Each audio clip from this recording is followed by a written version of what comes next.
Well, basically, Matt, preserving our past and elevating our future. What we basically mean by that is, I thought that if we could preserve some of the artifacts from our past that is being destroyed literally every day and taken off to the dumps and thrown out, that we could preserve it.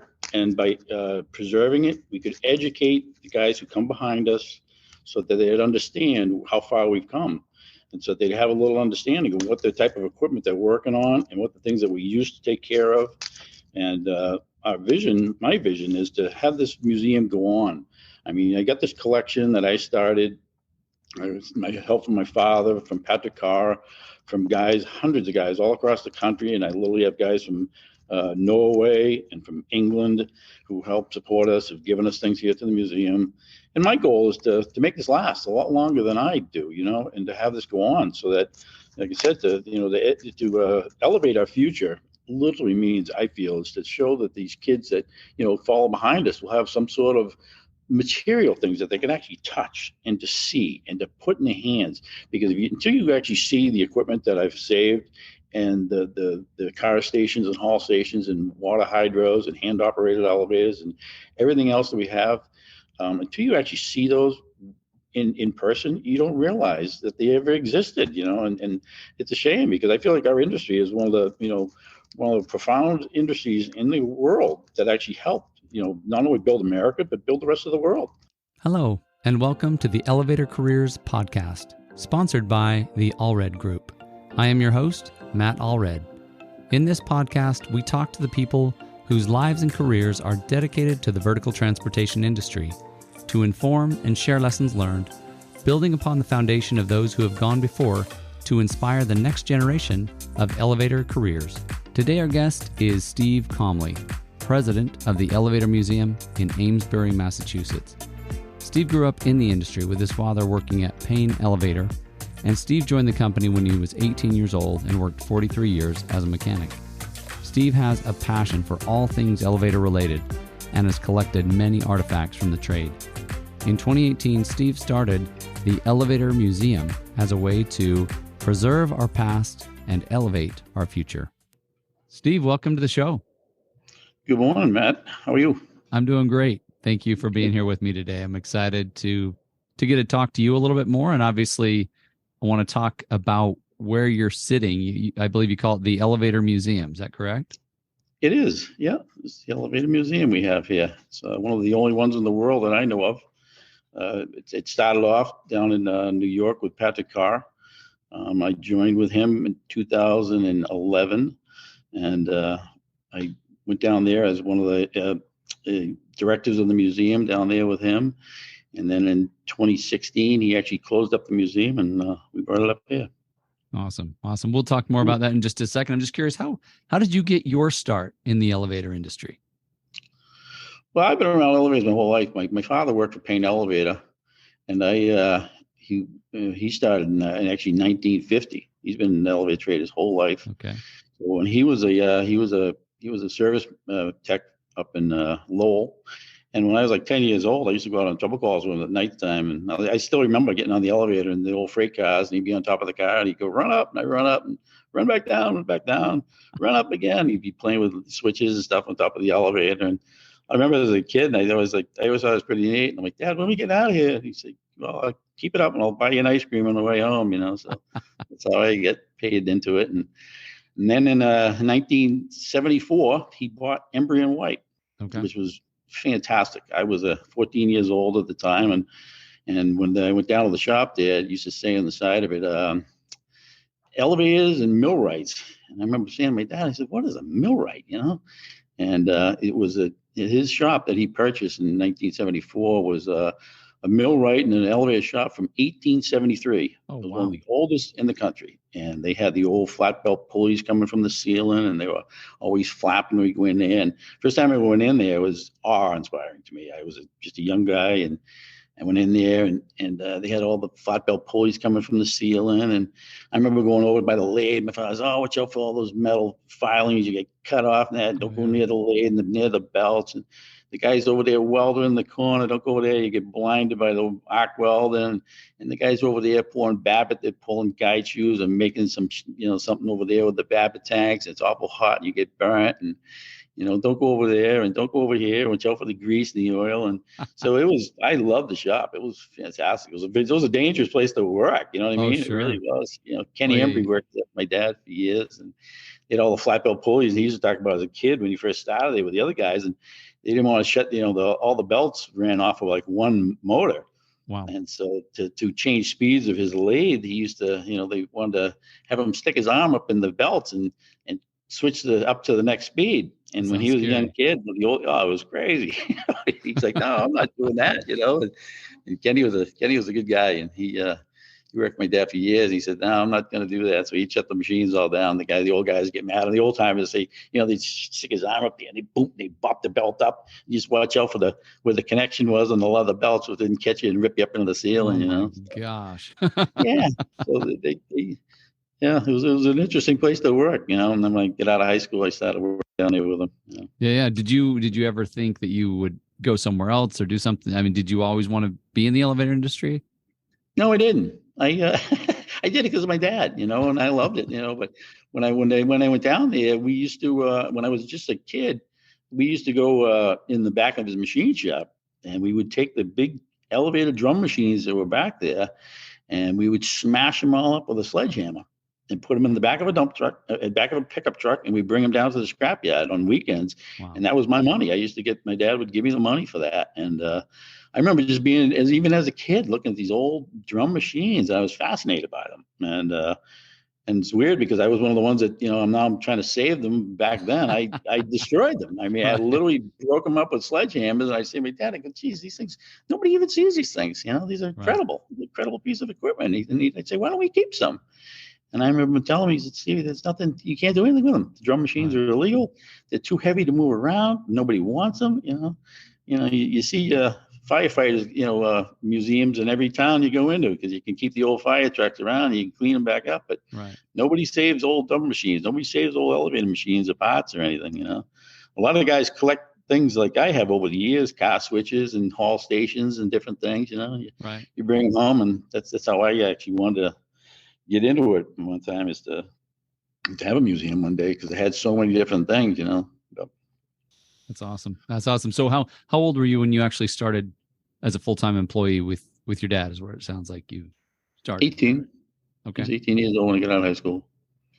Just moved right in, started working at it all. Now, you were telling me some time ago about how you at that shop, and maybe because that you worked on older machines, right? That it wasn't just that you would work on things that other people wouldn't touch. Well, the reason for that was in the 80s, Amesbury White was a non-union elevator company. And it always was. It was like one of the largest and one of the oldest non-union companies for the longest time, up till 1995. But in the 80s, when I worked with my dad, all the big shops, Otis and Thyssen, all the big companies they get rid of all the old elevators. They said, either you're going to modernize these elevators, the old flat belt stuff and the hatch doors and the shipper rope elevators and the real old dinosaurs. We're going to get rid of all you guys, and there's nobody going to be out there to take care of you. And that wasn't true. We were out there and we took care of all the old stuff. And when I look back, I had some friends that I got in the trade, and they would flip out. They'd be like, Stevie, your dad's company's horrible. We're working all the old junk. And, he says, a bunch of gladiators out here working on the dinosaurs and making fun of it. We'd be adjusting flat belt pulleys and fixing hatch doors and, the real old stuff that I miss to this day. You know what I mean? Because it was dependable, reliable old stuff. I mean, you could always get it going. I never had a problem with it. You go in an elevator now and you got to get a PC board going. You could wait 3 weeks for it to get it fixed. Back then you go in there with a hammer and a screwdriver and a couple tools and off to the races. Yeah. Do you think that working on that older equipment helped fuel your interest in the museum that you have today? Absolutely. Yeah. Because I really miss all the old stuff, and I just feel like it disappeared, and it still disappears like crazy. I mean, there's stuff all over the place, that's hidden in the walls. I mean, I know a lot of places like in Manchester and Haverhill and Lawrence, up in here in Massachusetts, that are in New Hampshire, where, there's old machines up on the roof that are still there Oh, wow. because it's expensive all over the place. Sure. All over the place. Yeah, because they don't have the time or the money to take out these old machines. So, an old warehouse building that had 2 or 3 freight elevators in, the penthouses and drum machines were up on the roof, and they call an elevator company like, well, why don't you leave that old dinosaur right there and decommission it? We'll add another hoistway here and put a hydraulic in or something new in, and the old stuff would stay right there in the building because nobody wanted to pay to get rid of it. There's a lot of stuff out there still in the walls. Yeah. No, I'm sure. So, how long did you work with your dad's company, and where did your career go from there? I worked my dad's company up until 2013. I worked at the Portsmouth Naval Shipyard, and I was the local resident mechanic up there for 28 years. I just retired past November.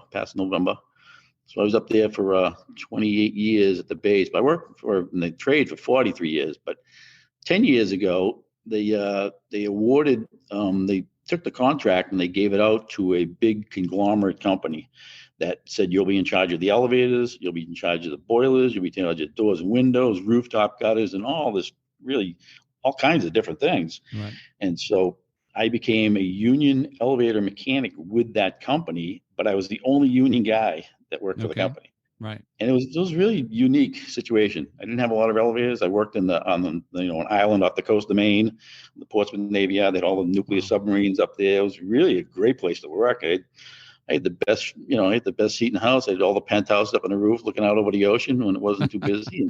Nice. Yeah. So you had all the elevators there. I had 50 elevators on the base. It's not a lot of elevators, but they were all in very weird positions. Like I had dry dock freight elevators that would go right down 35 feet of my elevator shaft would get flooded with ocean water. Wow. It's really bizarre. I'd have to pull the limit switches and stuff up. They had it set up so that everything was like on SJ cords. I go down, I pull the limit switches up, the pit switches up, the interlocks, the hall stations, and pull them up the shaft. And then, they would flood the dock. And next thing you know, I'd have seaweed hanging off my doors. And, it was different. It was a different type of setup. Yeah. That is unique. So how did you get involved? I mean, you mentioned Patrick Carr and kind of, getting involved with his museum, but it sounds like you already had your own collection going on.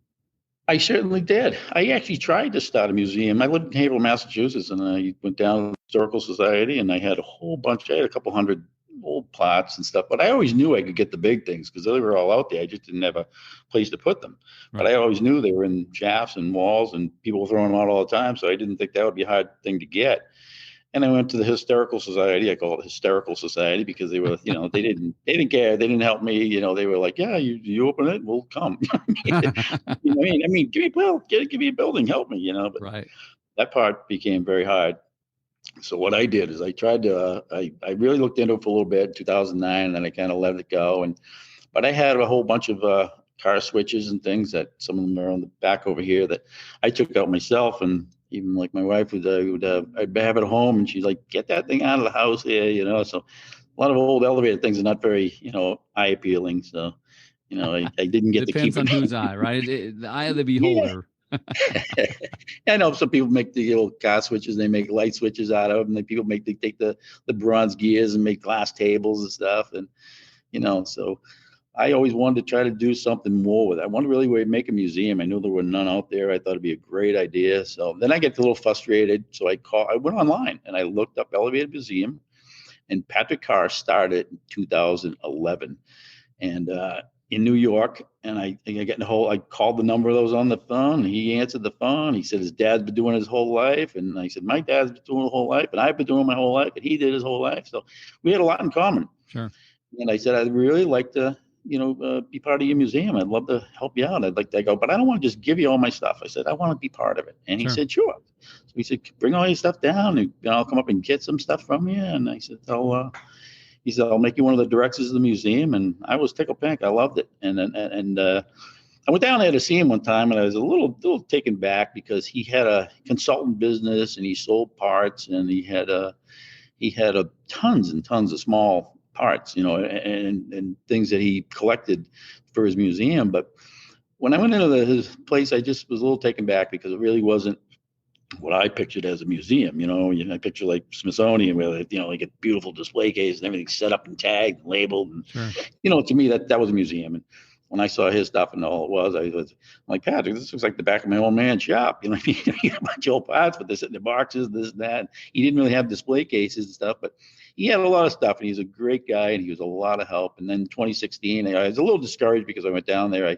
I said, can I come down on a weekend? And me and my dad will run the museum, and we'll give people tours and walk them around. And he's like, well, I don't really open. We don't really do it like that. And he says, so I'm like, what do you mean you don't do it like that?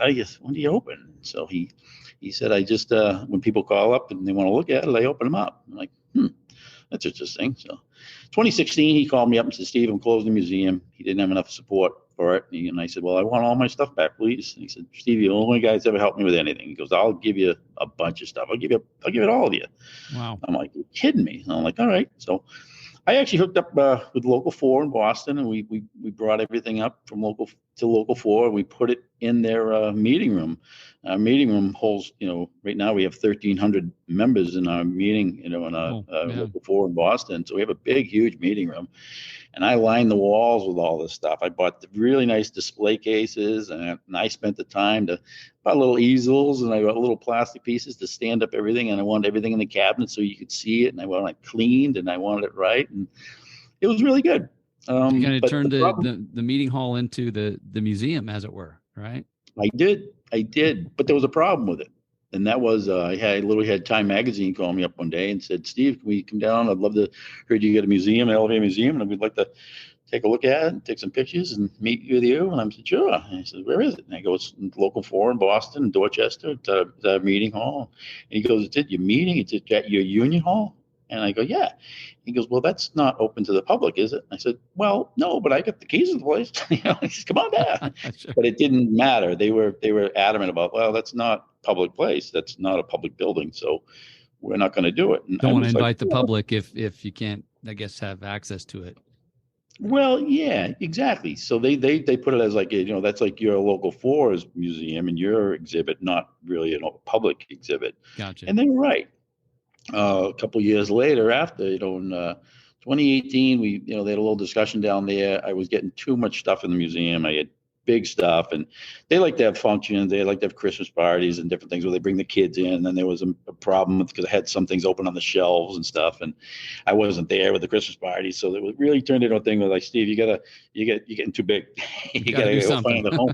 You gotta find a home on your own. So right. Which is kind of where we worked it. And the local helped me start a elevator historical society, which I started. We got some guys involved, and we got some money together, and we moved out. We moved to Haverhill, Massachusetts, and we rented like 3 little rooms, and then we got bigger and rented 4 rooms. We kept breaking through the walls and getting bigger and bigger, and but it wasn't. I didn't care for the location that we were in. I had a really nice article that was written about us. They came down to the museum, and a guy came in and wrote a really nice article, but he posted in there or wrote in there. He says, Steve's got this great museum. It's hidden in the back and in the bottom, and he makes it sound like it was out behind a dumpster somewhere. His description of it. I said, geez, he cracking you. You talk the place up, and he said, hidden in the walls and back in the corner in the middle, so it just, but he was describing it correctly. It really was in a very good location. Gotcha. And then last year we were really looking, I had so much more stuff. I got a little support from a lot of support from the international and the locals around the country. And they loved the museum. So we got some money up, and we came up to Amesbury. And now I'm in this building right here that I'm in right now, and it's from 1870 as an old mill building. And so it's the exact decor that we were looking for. It's got the wood floors, the wood ceilings, it's got the brick walls, nice. And it's really nice. You got a brewery on the first floor too, which is advantageous to all of us when we right. Gotta have it. Yeah, I had a busload of when we first get in here. I had 12 guys come up on a big bus from New York, a bunch of local 35 guys and local 1 guys. And they came up from New York, and they parked the bus outside, and they came in and said, Steve, can we use the brewery downstairs? I said, yeah. I go, but you got to go down to the elevator, the first floor, and you go down to the brewery. I said, you're really not supposed to bring the stuff, but the guys really know what we're doing up here, and they're nice. I know the guys at the brewery. So I had I think it was 14 of them actually. And I remember standing there talking to two of them in the museum. I turn around, I go, well, we go down there. I said, just go down a couple at a time, go down there and just, come back up. Well, I'm talking to them. I turn around and the other 12 guys are gone. And I'm like, oh boy, here we go. Next thing you know, they all come walking through the door. There's 12 of them. They all get drinks in the hand, and the owner of the bar is in tow. I said, "Oh, here we go." He was excited, probably, right? He's like, "Hey," he was very happy that he was happy with the busload of guys buying his beers, and he came up and he said, "Stevie," he goes, "Are all these guys with you?" I'm like, "Yes, they are." And I said, "You know, all right there with that?" And he said, "Sure." He goes, "I'll come up and get all the beers. I'll get all the glasses." I said, "No, you won't, because they're going right back down with the big edge." So he was happy about it, and it's been a great place up here. That's awesome. We love it. Yeah, no, I just looking behind you. Tell us about this piece that's directly behind you. You were telling me a little bit about it before. Yeah, the control panel right here. Well, I see a guy in a blue jacket sitting on some kind of load. To me, it looks like a big old elevator. Oh, yeah, it is an elevator. There's a couple things. I put a couple things behind me here on purpose. The control panel right to my left. I look in the mirror here. Whatever. Is from Mary Baker Eddy's home, her castle in Chestnut Hill in Boston. That is in pristine condition. She, like I said, it was installed in 1908. She died in 1910, and it basically never ever operated. And then one day they called me up and said, "Do you want this thing?" And I said, "Absolutely." So we went down and got that. But it's an ABC control panel. It's literally like brand new.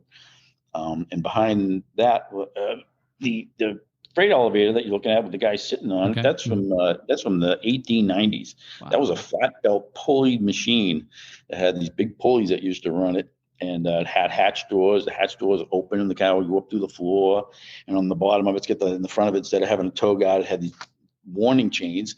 And warning chains are basically in the factory, because a lot of the factories just had like a little bar that would go across the hoistways to keep you from falling down the hatch. And so the little warning chains would, when guys were talking, they'd be sticking their head out in the hoistway. The chains would hit you in the top of the head until you get your head out of the way. You've been warned. You've been warned. Wow. Yeah. Wow. So we get some primitive old stuff in here. That's awesome. What about that piece of artwork I see on your right and to behind you? That artwork is Westinghouse, is a Westinghouse escalator painting from Westinghouse Elevators, and that was in their corporate office in New York City. And it's I think it's a 6x8 or 6x10 painting. Yeah. Beautiful. It was like a $10,000 painting back in the 80s. So it's a very, very nice painting. Beside it, you'll see some pictures of those are all ink on linen drawings. Wow. And those were given us by George Gibson. He used to work for Otis Elevator, and he was one of the big wheels there. And back in 1978, they used to keep all their archives. Otis used to keep all their archives in Yonkers, New York, where basically where they started. Sure. And they had all these old drawings down there. And in 1978, they had all the sprinkler heads go off in the building and shoot water all over the prints and everything in the building, and pretty much just destroyed a lot of stuff except for the ink on linen drawings, which I actually have some of these right here. Payne Elevator. Lift that up just a little bit so we can see it in the camera. Okay. That's the ink on linen right there. It's ink on linen, and it actually feels like plastic. And it's a process which, what they did years ago is everything was written on with carbon and pencils, and the carbon, when you had the paper and you'd flex it back and forth, the carbon would wear off. So after no time at all, you couldn't read what was on the prints. And so when they decided that they had something that they really wanted to keep, and they were going to remanufacture over and over again, they would do this process of having ink on linen, and which was the taking of the print and putting it on top of a linen and tracing it all out in ink as opposed to carbon.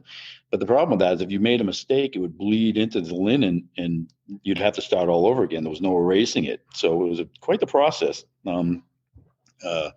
George Gibson wrote a little article about it, and we have it here in the museum, but he actually called me up when we had the museum, and he's in Arizona.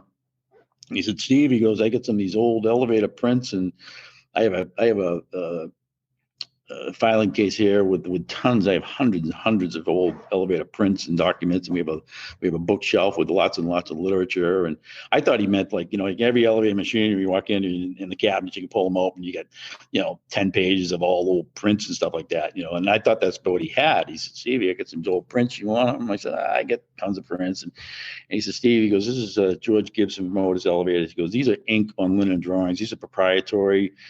And you want these? And he said, okay, say no more. So he sent them up to me, and I certainly did want them because they're fantastic. They're the originals, and if you look at them, you can tell that they've been worn and handled hundreds and hundreds of times. Years ago, they didn't have printers, they didn't have copying machines, they certainly didn't have anything like that. So they didn't.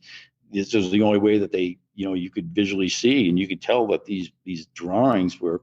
They were in regular drawing, boards that they would pull out and they'd take them out to the shops. But you could tell that the mechanics and the guys out in the field or the guys in the, in the Yonkers would pull them out and play with them because they're all dirty. They're all grease stained, but you can read every number on them. So they're so really it sounds terrific. like once they put the ink on the linen, it's going to last forever. I mean, those are some old ones and they're still. It does. I have, and it's remarkable because some of the things I've learned when I've been here is, I have an Otis Brothers from 1883, and it shows how they machined and made these beautiful steel rails and how well they're made. And I'm looking at them; they look just like rails of today, And that's from 1883, and the dates on it blows my mind because I always thought everything was wooden rails back then. I didn't know that they had steel rails and stuff back then. So, although I've been in the trade a long time, I don't go back to the 1800s. I was gonna say, yeah, that's a little bit before your day for sure. That's awesome. That's wonderful. So, I'm just curious, what are some of the challenges of keeping the museum up and running? I don't know if you charge people when they come, or if it's free to come, but then you need support from others, or how does that work? Well, we've always had people, since we've opened. It's been like most museums. It's not a lot of traffic. I have functions here, which really, we had a grand opening. We brought a bunch of guys from local 4 up. I had a retirement party, so we had all the retirees come here. The town of Amesbury has a big, huge car show where they take over the center of town. They have all the cars in town, so we had a party that day, and then I had a Christmas party. So I have functions that I try to bring people in here, but on the weekends, like now, even though we have a beautiful building, there's a brewery in the first floor, there's a bunch of people down there. We have people that walk in, and we're getting a little more because we just moved in February of this year. Okay. So we just got back into this building, and I spent all summer. I was working full time at the Navy Yard. I was working, my wife says she's married to a museum. She's a museum widow, she calls herself, because I'd come home from work, I'd grab my dog, and I'd run down the museum here, and I'd be down here 10, 11 o'clock at night, and I'd get up in the morning, go off to work all day, and I'd come here, and I was here on weekends and nights, and I didn't miss many days here in 22 ever coming to the museum. So I spent thousands of hours in my time here trying to set the place up, because even though we moved, it cost a lot to move, but the movers came in with boxes and they just threw it all on the floor and walked away. There was a lot of help getting it here, but nobody really helped me set everything up. You know what I mean? So that was a lot of work trying to get the place set up and going. And we have people come here on the weekends. We charge them $10 a person, $5 for seniors, and nothing for kids under 12. And so we make $20-$30 and on a day here and there, and but it's certainly not the $3,100 a month that we try to we pay a lease here. We have 2,500 square feet, and it's a beautiful building and beautiful spot.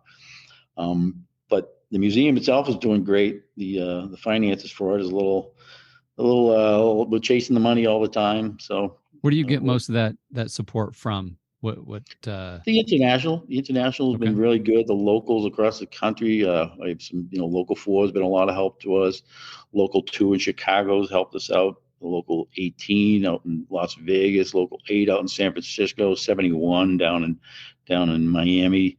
And I hate leaving anybody out, but we probably have about 15 guys that, the 15 locals that have helped us out.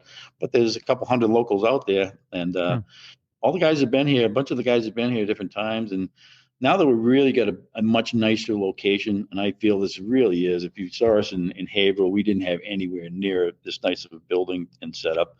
So I always thought it was very, important to have that. And even when I was growing, some of the guys like Steve, don't get any more space, we're not gonna be able to afford it. And I says, you don't understand. The way I look at it differently. I need the place to look really nice. Sure. And I always compare it to Ripley's Believe It or Not. And the reason why I used to take my boys all the time to Ripley's Believe It or Not. They have the museum. So we go on vacation, we go down to Florida, you go to Ripley's Believe It or Not, you walk in there and I was like, wow, this place is cool. And you'd walk around, you're in there for, 15, 20 minutes, you walk around this really big place. And you see all these really weird things, and it was good. You walk out the door. And then I went to Ripley, Believe It or Not, up by Niagara Falls one time, my boys. It's one right over the border there. And, you pay $15, you walk in the door, and you literally walk in and right around a circle and right back out the door. And I said, what a ripoff. You know what I mean? Like, what do you mean? I go, well, and that's why I compared this to. I says, I don't want to bring people here from New York or from Pennsylvania, from people come up here and be like, oh, I want to see the Allred Museum. They walk in there and there's like just so few things that, right. They're in and out in a couple minutes. Like, that was okay, but there's not enough there. I always wanted to have plenty of stuff here. Like, I got a water hydro from 1890s. I got some hand operated elevators from mansions, little hand operated, elevators. And I got the whole setup. I got hand operated dumbwaiters. I got a lot of old stuff, So that was important to me to get a really good base so that it was worth coming to, and when we were smaller, it wasn't, in my opinion, it wouldn't be worth it. You know what I mean? Like, you wouldn't be having a podcast with me today if I didn't have much more to do. You know what I mean? So yeah. Even though the money's stretched out a little thinner because I have a bigger location, overall it's been a lot better to have it this way, I feel. Great. Yeah. So, do you feel like you have all the equipment you need, or are you still, receiving donations from people around the country?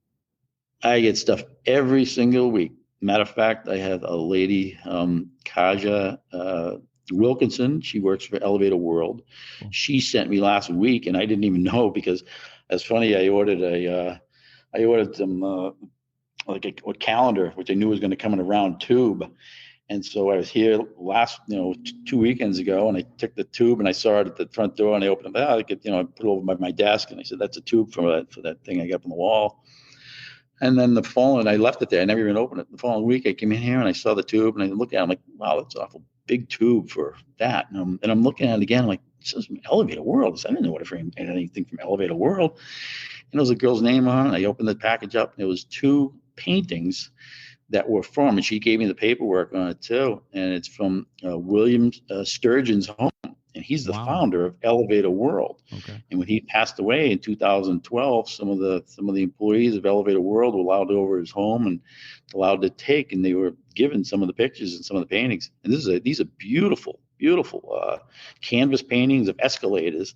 And I just open up the tube and I pull them out, and I'm like, wow, this is great. Awesome.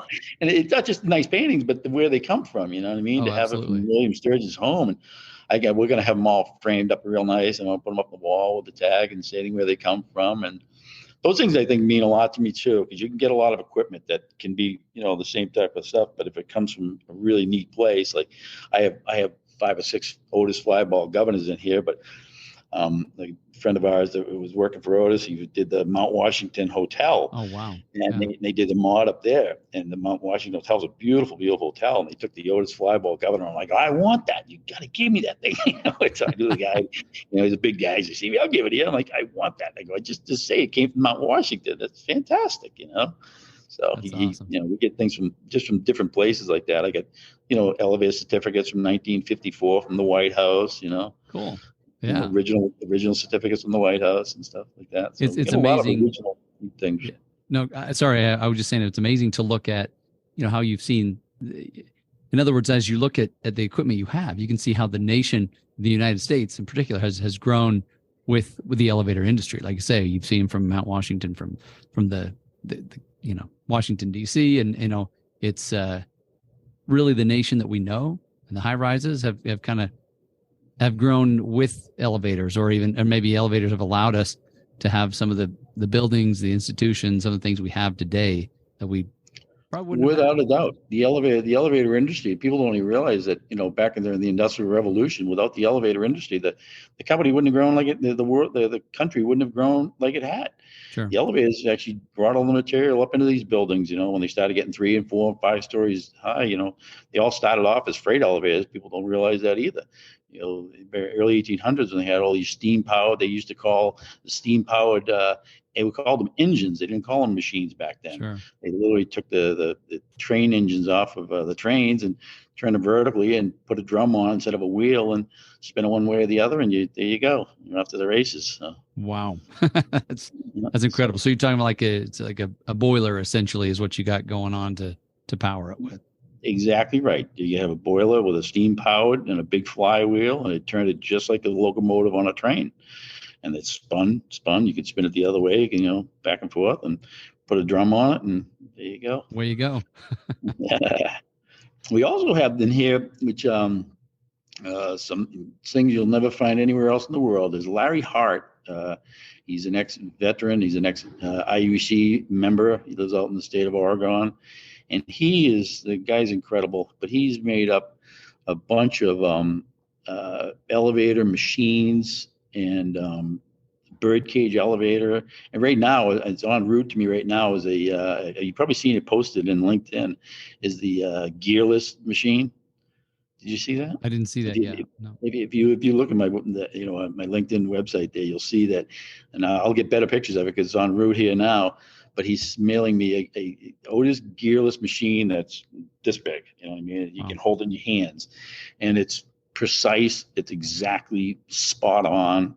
He made us a horizontal hydraulic, the piston, the rope like 3-to-1, the old style, real old style. He made one of those that I have here in the museum that runs. It actually operates. Wow. It doesn't operate off of water. He's got it like hidden in with a little gear screw in there. So when you ship it, there's a little shipper rope with a freight elevator, and you ship it over, and the piston pushes the shivs out, and the car travels up. It travels up and hits a little ball stop and ships itself off, travels back down, ships itself off, and shuts off. So he's made us up multiple things here at the museum, which are incredible. He's just a really good craftsman, but those are just like the little models that he's made for us, at the museum. That's great. That's great. Some strange things like that. Yeah. So as you look at the future of what you created, what do you foresee for the museum going forward? Well, I'm 62. I retired in November of last year, and what I want to do is I want to try to run the museum, but I have a 5-year lease here, and one year is gone. I have 4 more left. What I'd like to do is partner up with someone, whether it's the International, whether it's Elevator World, whether it's Otis, and so that this thing goes on. This isn't this museum isn't about me. It's about Sure. Our heritage and our history. And I feel like I've just been fortunate enough to have a bunch of people that supported me, and then it just blew up. When we really started getting things in, I got stuff from all over the country. I have plaques in here from Norway that people sent me from Norway. Okay. I have a really kind of weird thing. I have Martin Kane is a friend of mine. He works for Otis. He's in the UK, and he went over and he worked on the Queen's Castle, and he worked on. She has in her castle. She has a dollhouse. The dollhouse is about, I don't know, it's 10 feet tall, 8 feet wide. It's like an 8-foot square, and it comes up out of the ground. It comes up out, and the sides come down. And it has operating miniature cars in it. It has elevators in it. Well, the whole walls lift up in the air so you can see into the dollhouse.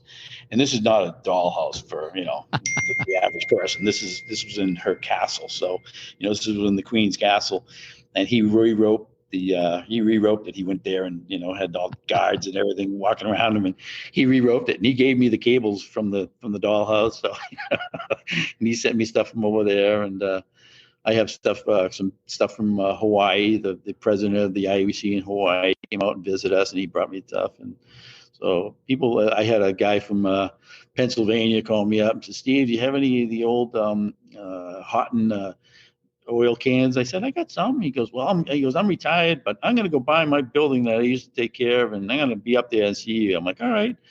So sure enough, he retired 2 years ago, and he came up and he went to one of the buildings in Pennsylvania and went up in the room, up in the machine room, and there were a couple of hot cans, and he picked them up and he brought them to me and visited the museum, gave me the cans, and I threw them up on the shelf, and they're still full of oil. So I get stuff from, like I said, all over the country. Paul Paul Moore actually had he worked for Payne Elevator, and he worked there, and he had took the cranes when Payne Elevator went out of business, and he worked there for 25 years. When Payne Elevator went out of business in 1995, he took the big plaque off the crane, the big granny crane that used to run across the thing there for 100 years. And wow. Payne Elevator is a great company. They manufactured terrific elevators. As a matter of fact, they did most of the elevators all across all the football stadiums across the country. So wow. He had all kinds of stuff, and he did the same thing. He brought it home. He had it in his house for 20 years, didn't know what to do with it. And he's like, Steve, you want some of this stuff? I'm like, well, I want all of it. Give me it. So he came down, and Paul Lone, I get his name wrong. Paul Lone's just a really good guy. He brought me hats and hard hats and, tons of stuff. So, since the museum's opened up, I have a collection of everybody's collection now. So people that collected things said, Steve, can I bring it there? And I go, yeah. So that's why I need to keep the place going, because I have a lot of people who are counting on me to keep this place up and going. I made friends with a guy in Italy through LinkedIn. He's talking to me about, I have a film projector here with film that shows elevator roping from the 1930s on how to rope an elevator. Wow. Yeah, I haven't watched it yet because I want to send the film out to somebody professionally to have it really, so I don't burn or wreck the film. Right. But I post that online there because it's a J.A. Roebling, and he's the gentleman who started he didn't make the elevator cables, but the late 1800s or so, like 1868, I think was when they first really came out with the patent cables and stuff. Yeah. And I posted online that it was 1930, and he private messaged me, messaged me on the side. He said, Steve, he goes, I know John A. Roebling, and I did a lot of study on him with the cables, and that I love what you're doing out there. He goes, but I think you get the dates wrong. And, and he goes, it wasn't 1830. I go, I didn't write 1830. I wrote 1930. He's like, oh yeah, you did. So he was real nice about it. He was thinking, I said, it's about the film and the process. I go, it wasn't about J. Roebling. It was about actually the projector and film stuff. But I just, like I said, I get friends all over the world now that chirp in once in a while and send me stuff and talk about the museum. So they love it. It's a good thing. Yeah, it sounds like you're building something amazing there that as you get, people knowing about you, they want to come visit, they want to send you money, they want to send you, equipment or memorials, because there's a lot of people that have that deep passion like you do for the industry, that love it, want to see it live on. And so you certainly do. Yeah. Patrick Carr actually gave me everything that he has, and he spent over $100,000 buying things. I have the original books from the Otis brothers that I know he paid a fortune for. He wouldn't even tell me what you bought it for, but from 1873. Wow. And it's a book that has every one of their orders, and it came from Yonkers, New York, and the brothers in there. And if you should see all the inkwell writing in it, every page is an order.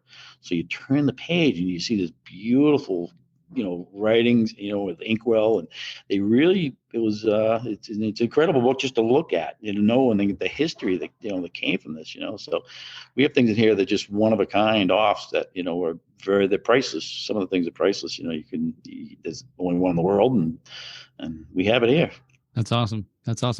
So a couple questions as we're kind of getting toward the end of our time. So I'm, need to wrap up here in a minute, but I'm just curious, what do you think it is that makes people so passionate about the elevator industry? Seems to just get in their blood. Well, I think the simple reason that people, I love that saying that Westinghouse has over there, taken for granted up through the years. People, you get the pictures behind you right there. That's proof. You walk up, you get into a box, and up you get, and you get off of it, and you get off at the box to the next floor. It doesn't show you the hoistway. It doesn't show you the machine room. It doesn't show you the top of the car. It doesn't show you the bottom of the car. It doesn't show you the limit switches. It doesn't show you all the electronics going on or the old mechanical stuff. So people have no clue when they get on that elevator what's in it. And so I think when people see the things that we have and we show them here, I brought a lot of the people that come to the museum here are all elevator people, a lot of them. But there are lots of people, just, people that want to learn the history. And I had a girl in here the other day with her husband. She loved it. She says, "I don't know what you do." She goes, "I'm glad you're here because you really tell a story to all of it and put it into a story," and which I like to do. The same thing that Harold Commerce, the guy, said that too. That I really like to teach people about what's going on in it. You know what I mean? So I just think that people don't know enough about it. When they hear and they see the stuff here, they're just fascinated. So Yeah, it makes you want to go on more. So Steve, I know your motto is preserving the past and elevating the future. And what I want to know is, what is your vision? What are you most hoping to accomplish through this work you're doing? Well, basically, Matt, preserving our past and elevating our future. What we basically mean by that is, I thought that if we could preserve some of the artifacts from our past that is being destroyed literally every day and taken off the dumps and thrown out, that we could preserve it. And by preserving it, we could educate the guys who come behind us so that they'd understand how far we've come. And so they'd have a little understanding of what the type of equipment they're working on and what the things that we used to take care of. And my vision is to have this museum go on. I mean, I got this collection that I started. My help from my father, from Patrick Carr, from guys, hundreds of guys all across the country. And I literally have guys from Norway and from England who help support us, have given us things here to the museum. And my goal is to make this last a lot longer than I do, and to have this go on so that, like I said, to elevate our future literally means, I feel, is to show that these kids that, follow behind us will have some sort of material things that they can actually touch and to see and to put in their hands. Because until you actually see the equipment that I've saved and the car stations and haul stations and water hydros and hand operated elevators and everything else that we have, until you actually see those in person, you don't realize that they ever existed, and it's a shame, because I feel like our industry is one of the profound industries in the world that actually helped, not only build America, but build the rest of the world. And without the elevators and what we had, we wouldn't be where we are today. And so I'm a little biased because I was, brought up in it my whole life. And so I always felt it was one of the best trades in the world. And now, when I look back in retrospect and I see the equipment that we're putting in nowadays and things, and, some of the kids out there, the new kids, I go to the Union Hall in Boston, and they come to the museum here once in a while, and they're blown away by the equipment that we have here. So I love it. I think we're educating people. And when I have people who, when they do leave here, I want to have a real understanding that how the elevators, helped the country build and became what it was today. And a lot of people don't realize that. A lot of people don't, you get on an elevator, it's a closed wall, and you push a button and off you go. And like I said, people don't understand that, what they don't know. And so, like I said, I worked here my whole life. My dad collecting parts and throwing them all in the trash. And I feel like, it's crazy because we are one of the few places that do preserve this, and nobody does. Nobody saves any of this equipment. So it's sad. No, it's beautiful. I love that vision. I love what you're trying to accomplish. So last thing I want to ask you, I know is in a lot of your material that your dog is in that. Can you introduce him to us? Boomer, come here. Say hi, Daddy. This is Boomer, my mascot. Boomer, come here. Who's here? Who's here? Boomer? Anybody? There's somebody here. Boom, come here. Boomer, come here. Come here, say hi. Who's out there? He's not sure what to think. Boom. So, is he as passionate about elevators as We're gonna you give a are? tour today. Excuse me? I said, is he as passionate about elevators as you are? He's passionate about the visitors. He loves when we have visitors here. He loves them. He comes in, he walks around with us all over the place, and he's my buddy. He comes here every day with me. And last year I spent almost every single day here, setting the museum up when we first moved in, and he came with me every single day. So he's my partner in crime. Awesome. Well, Steve, thank you. Appreciate your time. It's good talking with you, and I wish you the best as you continue to build your museum. Thank you very much, Matt. Appreciate your help. You bet. Bye-bye. Thank you. Thank you for listening to the Elevator Careers podcast, sponsored by the Allred Group. a leader in elevator industry recruiting. You can check us out online at elevatorcareers.net. Please subscribe, and until next time, stay safe.